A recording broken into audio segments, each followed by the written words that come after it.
साथियों नमस्कार। उपभोक्ता व्यवहार सिद्धांत के अंतर्गत हम कुछ महत्वपूर्ण प्रश्नों को देखेंगे जो पीजीटी के लिए हमारे बहुत उपयोगी हैं, नेट एग्जाम के लिए भी उपयोगी हैं। आइए देखें। किस वस्तु की वस्तुओं में उपभोक्ताओं की बचत सर्वाधिक होती है? तो किस प्रकार की वस्तुओं में उपभोक्ताओं की बचत सर्वाधिक होती है? अनिवार्यता संबंधी वस्तुओं में उपभोक्ताओं की बचत सर्वाधिक होती है। जैसे अनिवार्य में नमक है तो नमक सस्ता रहता है। तो जो बहुत अत्यधिक अनिवार्य वस्तुएं हैं वो उनमें क्या होता है, सबसे ज़्यादा बचत होती है और सबसे ज़्यादा उपलब्ध होती है। कीमत प्रभाव स्लटस्की का वियोजन निम्नलिखित में से किसके ज्ञान के बिना संभव नहीं है? मांग की आयलोच के बिना संभव नहीं है। कीमत प्रभाव स्लटस्की का वियोजन किसके ज्ञान के बिना संभव नहीं है? मांग की आयलोच के बिना संभव नहीं है। मांग की आयलोच में क्या होता है कि मांग की आयलोच में होता है मांगी गई मात्रा में आनुपातिक परिवर्तन अपान उपभोक्ता की आय में आनुपातिक परिवर्तन। यानी अगर ई वाई मांग की आयलोच हम मान लें तो ई वाई बराबर क्या हो जाएगा? डेल क्यू अपान क्यू, यानी मांगी गई मात्रा में आनुपातिक परिवर्तन यानी डेल क्यू अपान क्यू, और उपभोक्ता की आय में वाई को उपभोक्ता की आय माने तो डेल वाई अपान वाई, तो वाई ऊपर चला जाएगा। तो ये हमारा हो जाएगा फार्मूला किसका? मांग की आयलोच। कथनों पर विचार करना है। सामान्य वस्तुओं के संबंध में आय प्रभाव धनात्मक है। श्रेष्ठ वस्तुओं के लिए आय प्रभाव शून्य है। अधो वस्तु के संबंध में आय प्रभाव ऋणात्मक है। सभी गिफिन वस्तुएं अधो वस्तुएं हैं पर सभी अधो वस्तुएं गिफिन वस्तुएं नहीं हैं। तो सामान्य वस्तुओं के संबंध में आय प्रभाव धनात्मक है। अधो वस्तु के संबंध में आय प्रभाव ऋणात्मक है। सभी गिफिन वस्तुएं अधो वस्तुएं हैं पर सभी अधो वस्तुएं गिफिन वस्तुएं नहीं हैं। तो हमारा 1, 3, 4 सही हो जाएगा, क्योंकि सभी गिफिन वस्तुएं अधो वस्तुएं नहीं हैं, यानी सभी गिफिन वस्तुएं अधो वस्तुएं हैं पर सभी अधो वस्तुएं गिफिन वस्तुएं नहीं हैं। ये हमारा कथन सही है। तो 1, 3, 4 सही हो जाएगा हमारा। एक उपभोक्ता के पास केवल एक वस्तु y है, इसकी पूर्ण स्थानापन्न वस्तु x थोड़ा भी नहीं है। यदि वह चाहता है तो x की प्रत्येक अतिरिक्त इकाई प्राप्त करने के लिए y का त्याग करेगा। यानी किस किस तरीके से, इसमें से हमें तीनों में बताना है y का त्याग कैसे होगा, कौन सा सही है। ह्रासमान सीमांत दर पर करेगा, क्योंकि प्रत्येक विनिमय पर उसके पास y की मात्रा घटती जाएगी और x की मात्रा बढ़ेगी। स्थिर सीमांत दर पर करेगा, क्योंकि वस्तुओं के एक दूसरे के पूर्णतः स्थानीय होने के कारण वह उनकी निजी मात्राओं के प्रति उदासीन है। बढ़ती सीमांत दर पर करेगा, क्योंकि प्रत्येक विनिमय पर उसे अपेक्षा के दुर्लभ वस्तु x की मात्रा बढ़ने का अवसर प्राप्त है। तो इसमें से कौन सा सही हो जाएगा? 2। यानी एक उपभोक्ता के पास केवल एक वस्तु y है, उसकी पूर्ण स्थानापन्न वस्तु x थोड़ा भी नहीं है। यदि वह चाहता है तो x की प्रत्येक अतिरिक्त इकाई प्राप्त करने के लिए y का त्याग स्थिर सीमांत दर पर करेगा, क्योंकि वस्तु के एक दूसरे के पूर्णतः स्थानीय होने के कारण वह उनकी निजी मात्राओं के प्रति उदासीन है। निम्न कथनों पर विचार करना है। स्थानापन्न वस्तुओं की स्थिति में एक वस्तु की कीमत में वृद्धि हो जाने के फलस्वरूप दूसरी वस्तु की मांग में तेजी से वृद्धि हो जाती है। तो पहला कथन सही है। मांग में परिवर्तन का अर्थ है किसी वस्तु के मूल्य में परिवर्तन के कारण मांग में वृद्धि या ह्रास। तो ये हमारा कथन गलत हो जाएगा। तो मांग में परिवर्तन कब होता है? जब उपभोक्ता की आय में परिवर्तन तथा रुचि में परिवर्तन के कारण वस्तु की मांग बदलती है, तो उसे मांग परिवर्तन कहते हैं। और ये जैसे मांग में वृद्धि या कमी, मांग में विस्तार या संकुचन। तो मांग में परिवर्तन कब होगा? जब उपभोक्ता की आय में परिवर्तन और उसके रुचि में परिवर्तन होगा तो क्या होगा, इसके कारण वस्तु की मांग बदलती है। तो इसलिए जो है ये एक कथन एक हमारा विकल्प एक सही हो जाएगा। मांग वक्र के ऋणात्मक ढाल को व्यक्त किया जा सकता है यदि पी एक्स बराबर यक्स वस्तु की कीमत, क्यू एक्स बराबर यक्स वस्तु की मांगी गई मात्रा हो।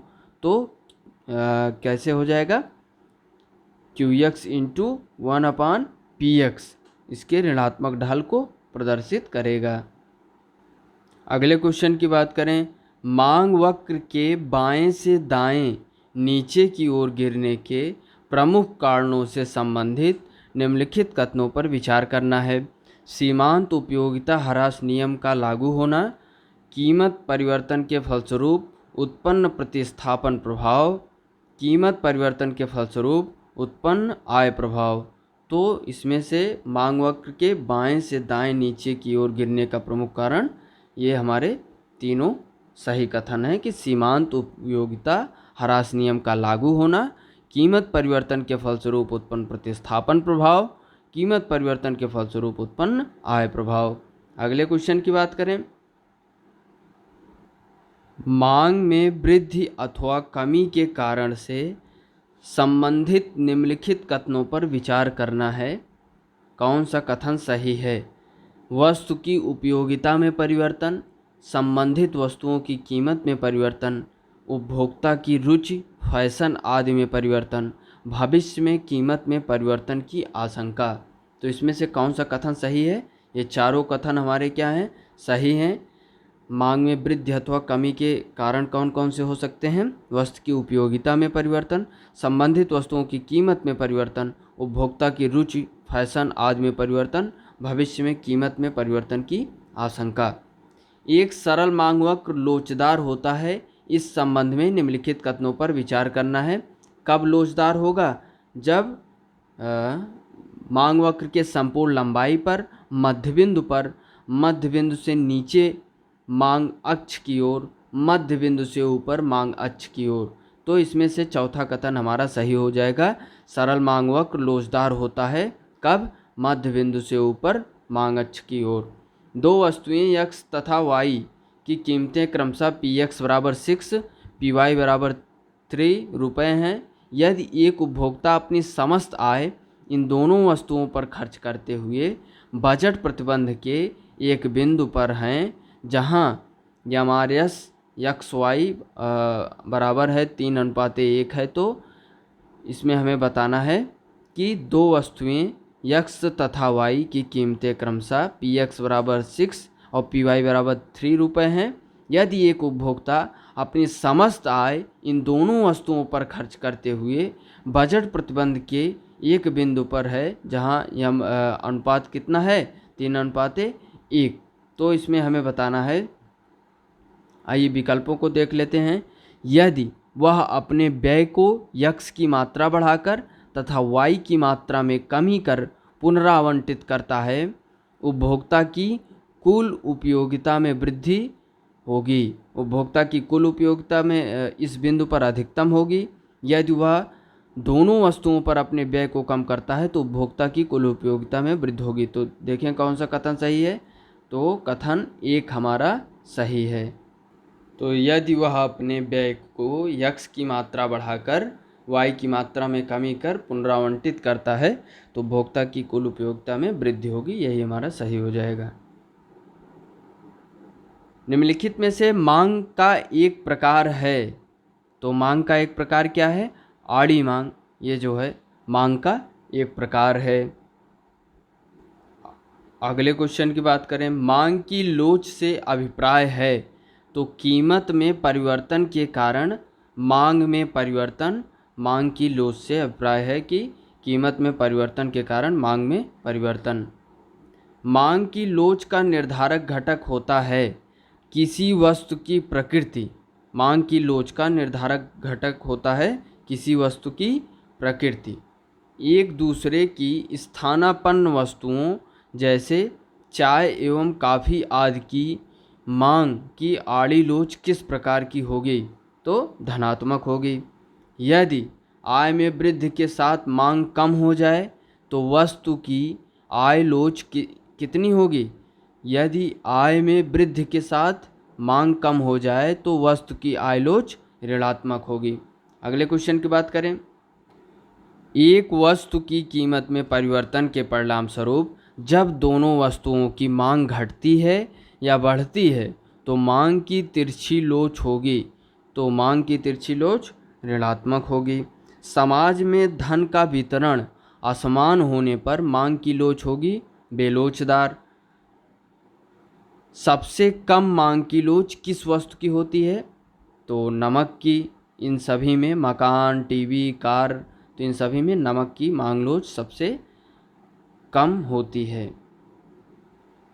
मांग की लोच शून्य होने पर वस्तुएं निम्न में से किस प्रकृति की होती हैं? स्वतंत्र वस्तुएं होती हैं जब मांग की लोच शून्य होती है। ईडी बराबर 0 का अर्थ होता है कि मांग की लोच पूर्णतः क्या होती है? लोचहीन है। यानी उस समय क्या होता है? मांग में लोचहीन है। पूर्णतः क्या होगी? लोचहीन है। तो डी का मतलब क्या है? डिमांड। ईडी बराबर 0 हो तो मांग की लोच पूर्णतः लोचहीन होती है। बिजली की मांग लोचदार होने का क्या कारण है? यह मिश्रित उपयोगों में लाई जा सकती है। वह मांग वक्र जो यक्ष अक्ष के समानांतर होता है निम्न में से किस प्रकार की लोच प्रदर्शित करता है? अनंत। कीमत लोच गुणांक की गणना के लिए निम्न सूत्र का प्रयोग किया जाता है। तो del Q upon del P into Q upon P.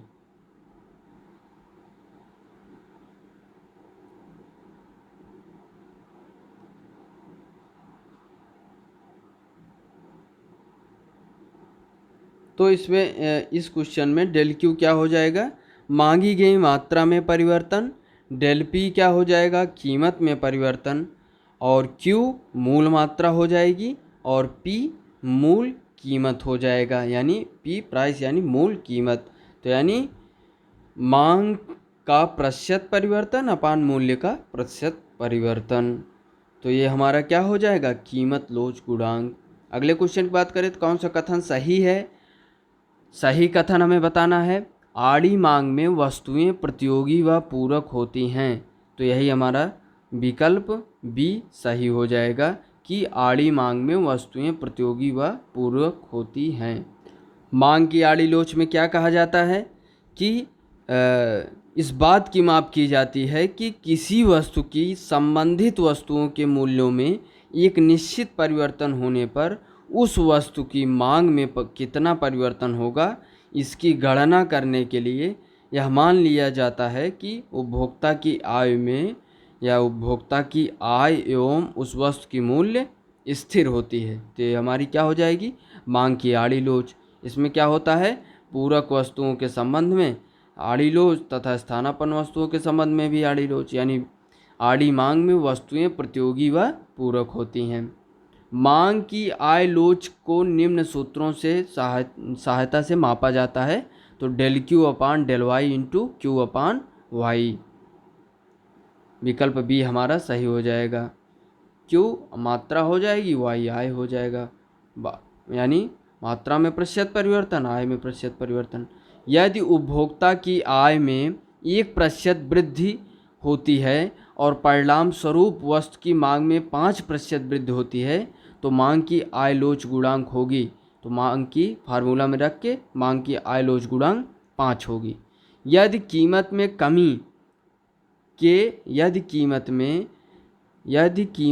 कमी के परिणाम स्वरूप मांग में परिवर्तन न हो तो लोच गुणांक क्या होगा? लोच गुणांक 0 होगा। अगले क्वेश्चन की बात करें तो मांग की कीमत लोच को मापने की कुल आगम या कुल व्यय रीति का प्रतिपादन किया था। तो इसका प्रतिपादन डॉक्टर अल्फ्रेड मार्शल ने किया था। मांग की कीमत लोच को मापने की कुल आगम या कुल व्यय रीति का प्रतिपादन।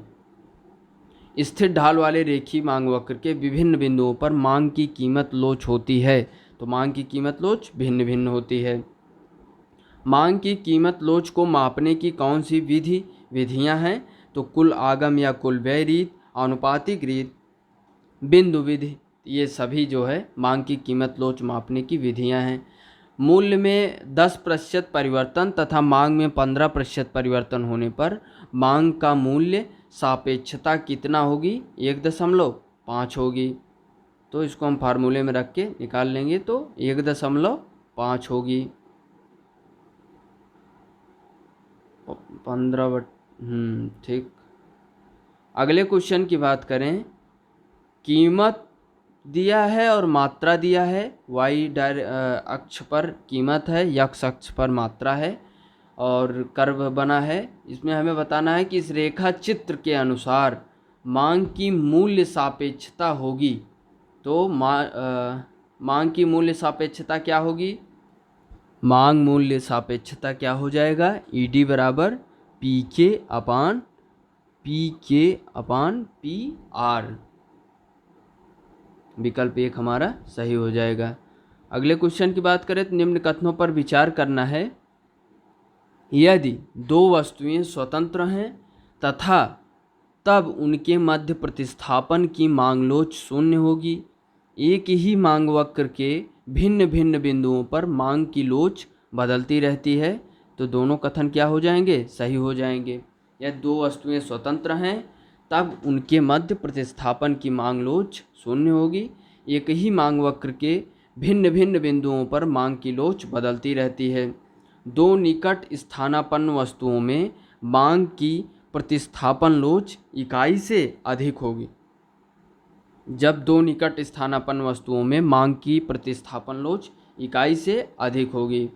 जब किसी वस्तु की मांग में आनुपातिक परिवर्तन कीमत के आनुपातिक परिवर्तन से अधिक होता है तो ऐसी दशा को अत्यधिक लोचदार मांग कहते हैं।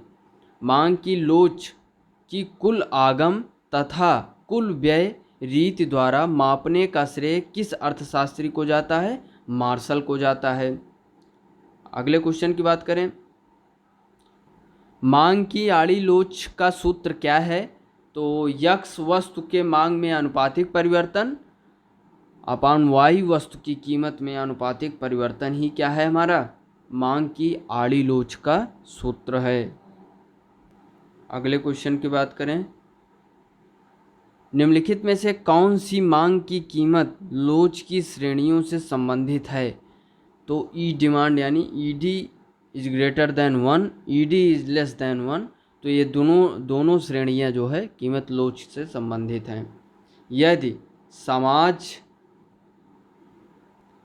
यदि समाज में धन का वितरण असमान हो तो मांग लोच बेलोच होती है, जबकि धन का समान वितरण हो तो मांग की लोच अत्यधिक लोचदार होती है। किस वस्तु की मांग की लोच शून्य होगी? तो नमक की मांग लोच इन सब के कंपैरिजन में शून्य होगी, फल, चावल, मोटरसाइकिल के। यदि वस्तु ऐसी है जिससे यातायात की मांग लोचदार है तो रेलवे भाड़े की दर रखी जाएगी कम। तो रेलवे भाड़े की दर कम रखी जाएगी जब मांग लोचदार है।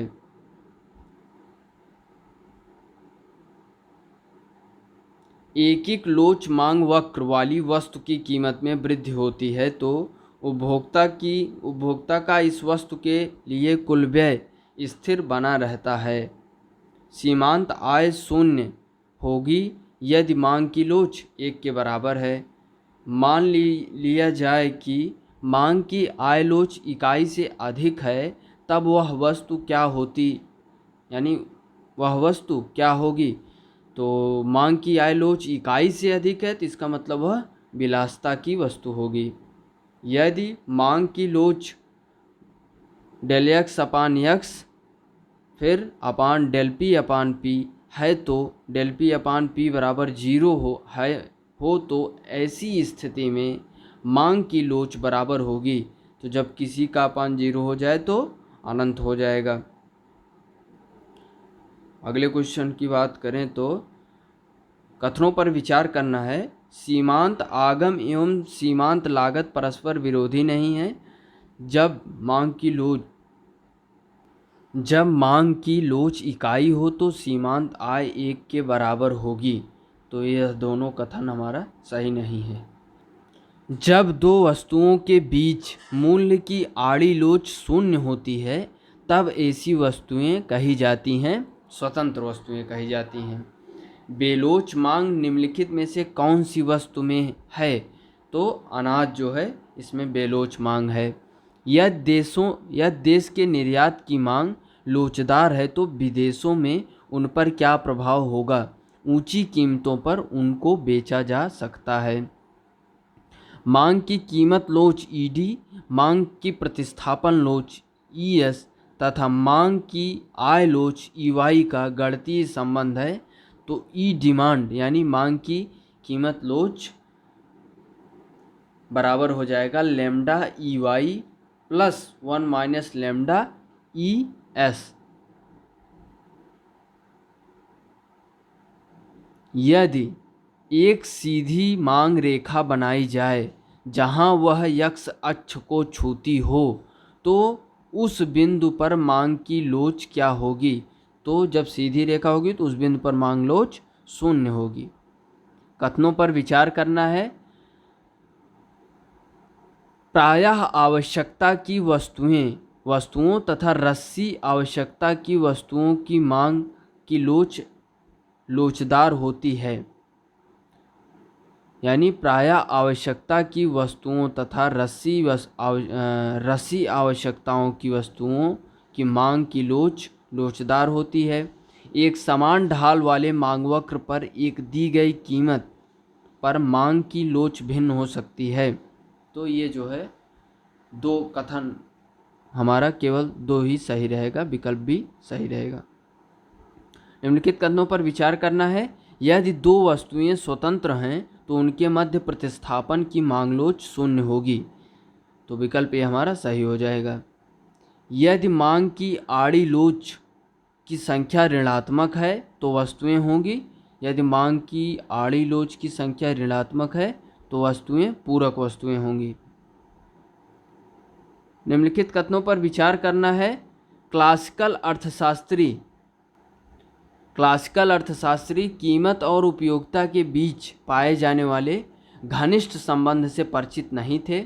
किसी वस्तु की मांग उस वस्तु की वह मात्रा है जिसे दिए हुए समय में उपभोक्ता विभिन्न कीमतों पर खरीदने की इच्छा और क्षमता रखता है।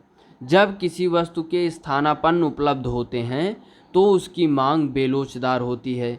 तो जो क्लासिकल अर्थशास्त्री कीमत और उपयोगिता के बीच पाए जाने वाले घनिष्ठ संबंध से परिचित नहीं थे। किसी वस्तु की मांग उस वस्तु की वह मात्रा है जिसे दिए हुए समय में उपभोक्ता विभिन्न कीमतों पर खरीदने की इच्छा और क्षमता रखता है। तो हमारा 1 और 2 ये हमारा कथन सही हो जाएगा। तो यह रहा साथियों कुछ महत्वपूर्ण प्रश्न जिसके माध्यम से हमने कुछ सीखने का प्रयास किया। बहुत बहुत धन्यवाद। जय हिंद।